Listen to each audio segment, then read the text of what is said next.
welcome back to the Venom Workshop. So this is our mini Jeep. It's 125cc, but if you want to put some sort of a governor on it so that your little person can drive it, it's a 3-speed, so it does get up to some speed. But if you want to limit their throttle, you'll see here what a customer has done and how easy it is.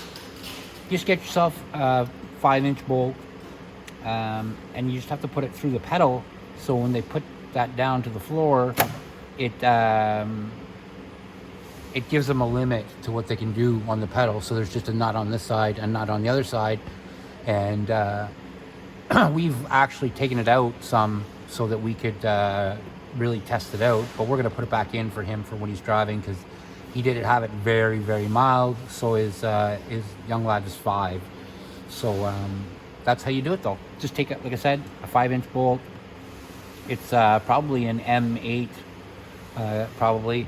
So I would go M8, maybe M10 if it's an M10, but it looks more like an M8.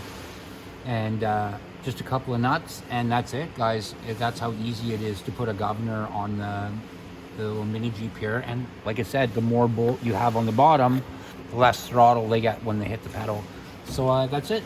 So if you have any questions or concerns, or you want to see something in the video, definitely let us know, and like and subscribe.